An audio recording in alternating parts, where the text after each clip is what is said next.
The ability to really know God, to see godly concepts as just reality, to focus in to the point that we actually have an emotional experience in regards to God and really fearing and loving God.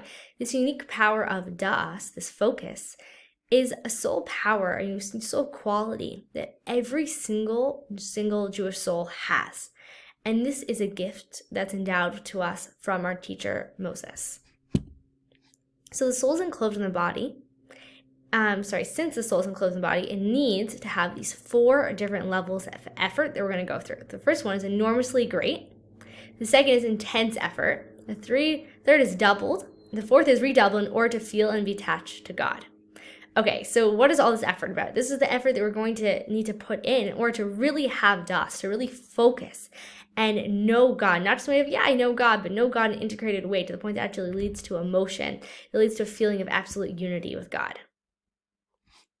So let's go through what these 4 different levels of effort are referring to. So enormously great indicates a large quantity of time needs to be dedicated to this meditative work. Right? It's not just thinking, Hashem loves me. It's really taking a few minutes to think, wow, Hashem loves me. Look at the blessings he put in my life in order to feel that awe and that love. 2, intense effort suggests that the meditation must be high quality and great depth. So it's not just surface level, like for example, if someone wants to appreciate their parents, they're really, my parents are good people. Versus like, they changed my diapers.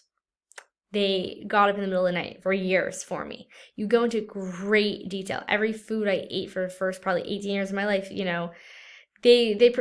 first whatever years of my life, they prepared. Like thinking about how many thousands of meals that was. Like really going through it.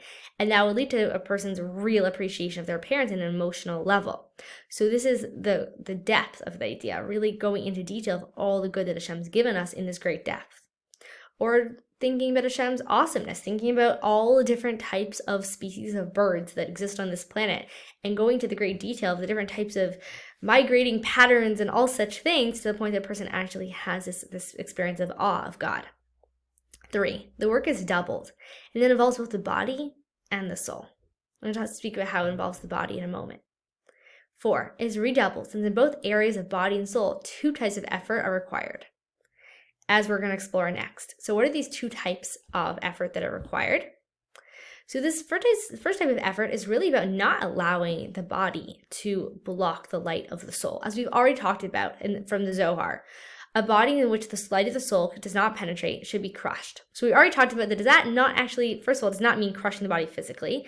And it doesn't even mean crushing the ego. It means in this generation, crushing it can be also done with the joy, right? If you're like all tense and all bottled up, and therefore the soul can't really express itself because you're just such a stressed out, intense place or intense ego space of control, simcha, joy, dancing, being with good people, like bursting out of that control, ego, fear-based state, that is going to allow the soul to flow through the body. And so this is the effort of really not allowing the body to block the light of the soul.